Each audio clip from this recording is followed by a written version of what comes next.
Hello, I'm Dr. Kent Gallaher with the College of Liberal Arts and Sciences here at Lipscomb University. Today we're going to have a wonderful conversation with one of our alumni who is a physician in the Nashville area as we continue to explore our theme of magnifying your purpose and shining your light. With me today is Dr. ALISA BOWERSOCK, a physician at the Summit Hospital in Hermitage, Tennessee. Welcome, ALISA.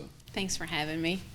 So could we just start off with you giving us an idea of when you were at Lipscomb and what your major was, when you graduated, those kinds of things? Sure. I was a sophomore. I was a freshman in 1997, and that's when Dr. Steve Flatt started his tenure. So it felt like a new start at Lipscomb, definitely a new tenure, and then graduated in 2001 with a bachelor's in science, and then went on to do my master's in public health at the University of Kentucky, and then became an osteopathic student in 2003 at the Pikeville College. Yes. So when did you actually begin practice? If you started med school in 2003, then that's 4 years, and then you've got residency. So my residency was in Detroit, Michigan at Mount Clemens Regional Medical Center from 2007 to 2011, and then in 2011, October, I joined a practice in Lebanon, Tennessee with 3 practicing physicians and 3 practicing nurse practitioners.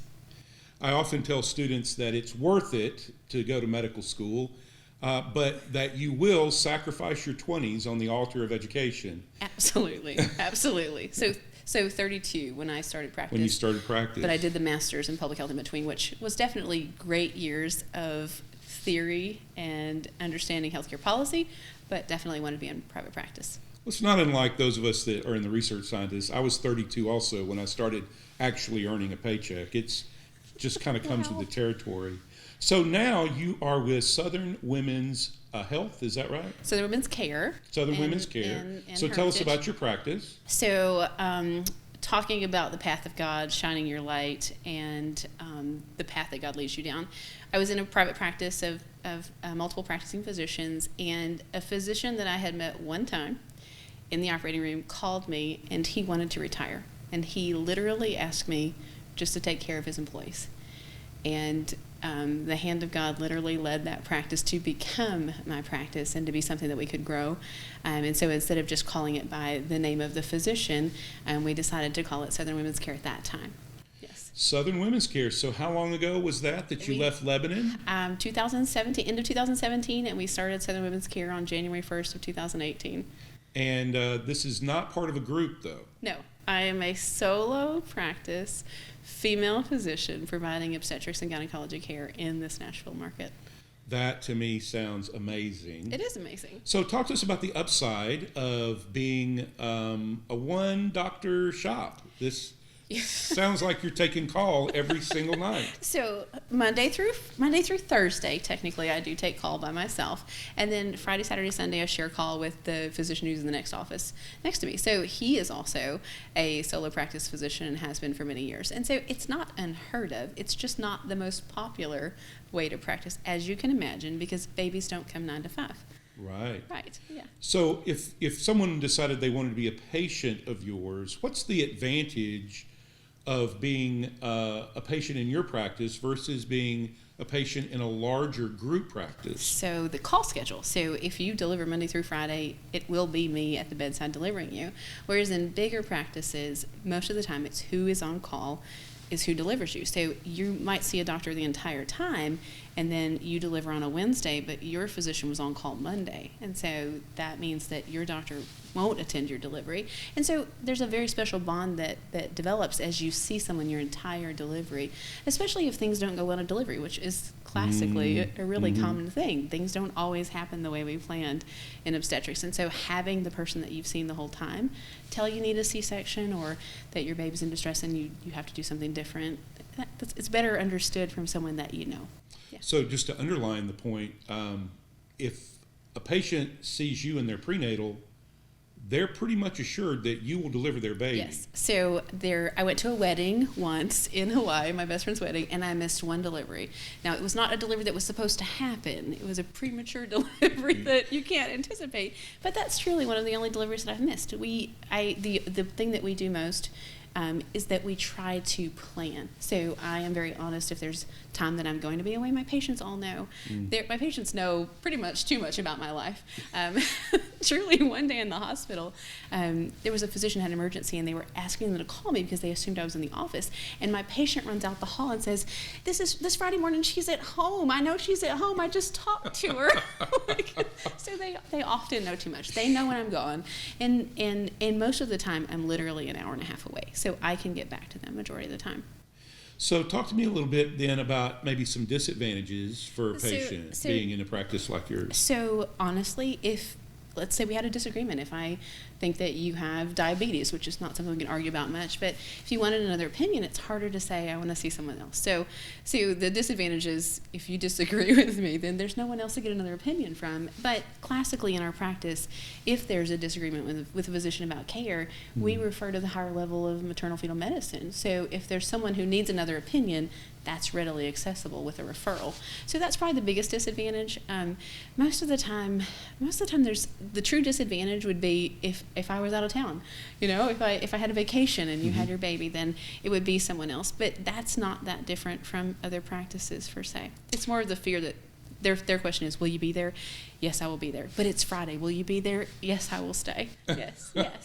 So the main disadvantage is if you don't want somebody who will give you personalized and individualized care, then you should go to a different kind of practice. Right. That's the Find main. as many as you can. Find as many doctors in the same practice. Yes. But if you want me to know your children's name, if you want someone who knows your other kid's name and your spouse's name, that's important. Yeah. We spend enough time together to know that. So talk to me about the influence of this place on your life, just outside of your professional life, but your life in general, the influence of our university on your life. So I came to Lipscomb, and Lipscomb wasn't an option. I grew up in a very poor family. We did not have resources to pay for college, and it was an academic scholarship and the Associated Ladies of Lipscomb that provided my education here, truly. Definitely help from federal government loans and things like that, but Pell Grants, all those things. But Lipscomb wasn't even something that I knew I could have in my education journey. And so there were so many influential people that I didn't even know who helped provide this. I came with two of my very best friends from my hometown. Those friendships are still, blossoming today. And that growth, and then being immersed in our college and biology department and knowing so many great influential teachers that just encouraged that growth. There was a time in your third year, the MCAT year, when you're so disappointed with your scores and you think, this is the end of it, I don't know what I'm going to do with my life. And to have the encouragement of true professors and colleagues who knew you and just said, you just have to think a little differently. Do it again, try it again. And that encouragement probably isn't everywhere because you don't know the other classmates. You don't know all your professors. Here at Lipscomb, everyone knew my name in my department, and I don't think that's the same at larger universities. And so Lipscomb, the personalized classes, knowing everyone's name, being a close-knit community. Lipscomb was a community. And then when I went to a larger college and immersing in a program, those same folks were still invested in what I was doing and helping to further that dream of going to medical school, and that was always there. And throughout the years coming back and saying hi and seeing the changes and growth in this university, it's just been amazing to see because what was a small university when I was here has grown into so much more. And now being a supervising physician for the PA program and having students that are coming to shadow, like being able to see their growth and how much has changed at Lipscomb, just coming full circle. So you mentioned PA. Yes. What's the place for a PA in your practice? So we do supervision for PAs, and we also supervise for nurse practitioners. But we try to reserve, now that we have kind of this connection and knowing that the program is here, we want to keep our teaching space available to our Lipscomb students as we can. Right now we have another nurse practitioner from another program, so we teach both because there is a nurse practitioner in the office as well who is a Lipscomb alumni, Tiffany Terrell. And so we try to give back what we've been taught. So it's hard. It's a very hard place in town to find someone to supervise a colleague who is in their training. And so as physician practices, we get so busy. Most corporate practices, it is very much to the minute of how much time you're spending and things like that. Teaching takes time, and it's very enjoyable, but that is an integral part. Someone had to teach me. Someone had to teach Tiffany. Someone had to take the time. And so giving back in that way and teaching is so important. It's so important. Well, I know that you're giving back in many different ways, and you're very active with our J.S. Ward Society. Yes. our alumni organization for people just like you who are in the health professions. And we really applaud and appreciate the involvement that you have with that. Thinking about what the Ward Society does, what's a piece of advice that you would, or a few pieces of advice that you would give to current students at Lipscomb about the things they should be thinking about and taking advantage of in this sort of pre-professional period of their education? Right. So everyone needs a shadow experience. Everyone needs a moment of really being in an office and seeing the flow and dynamic, and every office is different. There are personalities in offices. There's a flow in a pediatric office that's going to be different than an orthopedic office, and seeing different specialties. Being a student is the most exciting thing you could be in the world. Like, it's so exciting. The whole world is at your fingertips. But kind of seeing the things that happen in the real world. I was fortunate in my days at Lipscomb that I was a babysitter for a physician who then invited me to her office. And from that office, her partner invited me to work on my off hours. And so that became a very integral part. I saw what happened in offices, and that was another encouraging part. But I never would have made that connection without another physician seeing it. And so most students aren't going to be in a physician's office at some point. That was something that happened for me, truly hand of God, but it happened. And how do you connect in those situations? So having an establishment of maybe Bison docs, like using that to get students that otherwise have never seen the situation of being in an office comfortable in that setting, because it's an unusual setting. Being in a physician's office is very different than being in a classroom. It's very different. And so those experiences are something to move forward to and get students into those situations. So how do you do that? You ask your colleagues to open their door. And most people think, oh, I have to have a student, it's every day of the week. No, it's a half an afternoon. It's a half afternoon. You can have someone follow you around that time and really make a difference, encourage them. If you can't encourage them, don't invite them. Truly. Yeah. So you mentioned the Bison Docs program, and it's something that we are really excited about with our Ward Society. This pre-professional mentoring program, and it's particularly important, I think, for students that are kind of like you were, Had no idea. who are coming out of perhaps a family setting where nobody had been a physician or a dentist, maybe even the first person in your family to go to college, right? Which is the situation. And so for students who don't have any sort of family aspirational role model that they can look to and say, well, I'm just as smart as my dad, and my dad did it. If you don't have that, it's so important to have someone like you. I mean, you being able to share your life story, not only as a female going into the medical profession, but a female from rural Kentucky who was the first in her family to go to college. For another student that we have right now who's coming out of a very similar background, so important for them to see their future reflected in your current success. Right. They can do it. So, Promise they can. That's but exactly right. You have to have people that have done it before.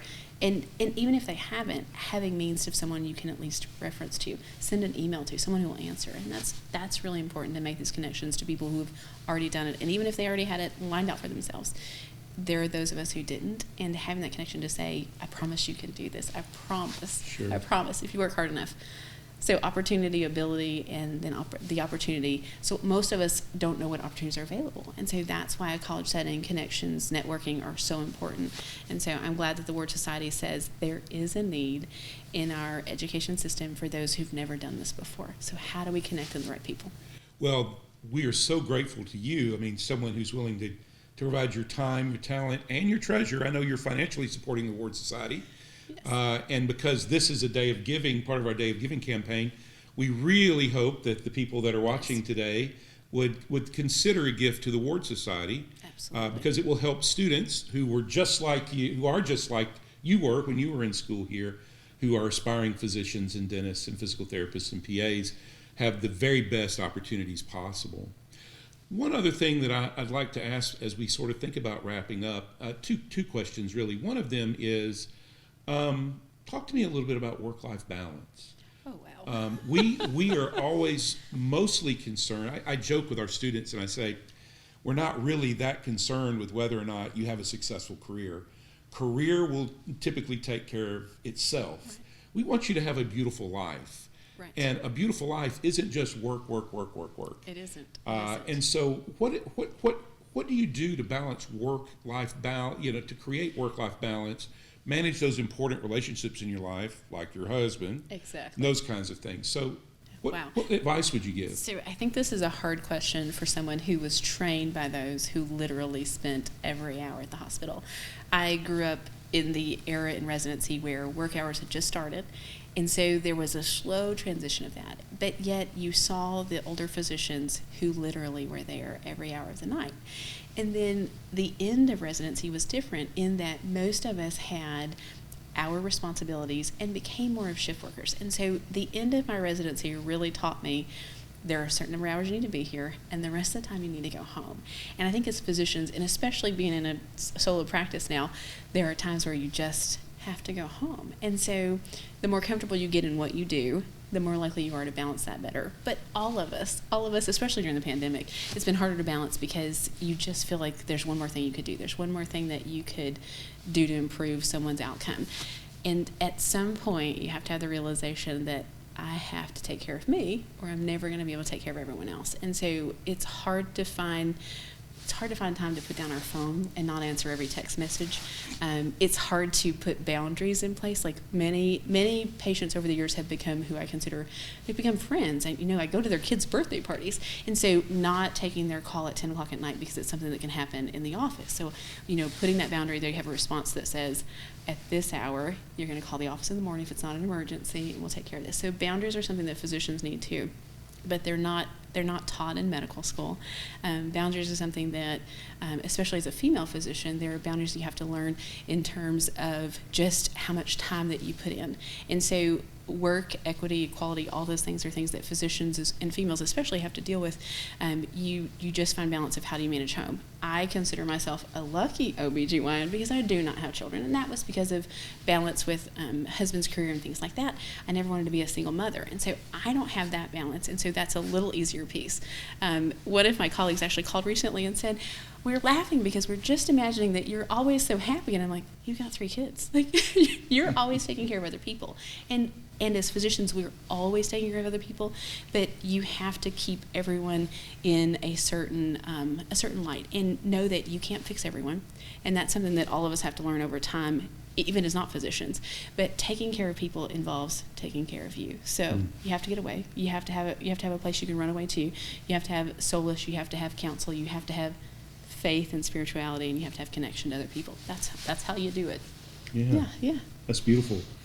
So I was recently talking to one of our other Ward Society members who happens to be a neurosurgeon.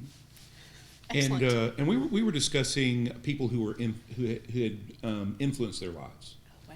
And specifically, we were talking about Dr. Paul Langford, and we were talking about the way that he impacted me as a scientist and this other gentleman as a physician. And I was telling him I take a little bit of Dr. Langford with me into the classroom every day, and the way that I try to be gracious and gentle with students and challenge them and maintain a certain level of expectation, but at the same time I want to make sure that I never make them feel like an interruption when they're being an interruption. Make sure that I'm gracious and loving in my interactions with them. And he said, you know what?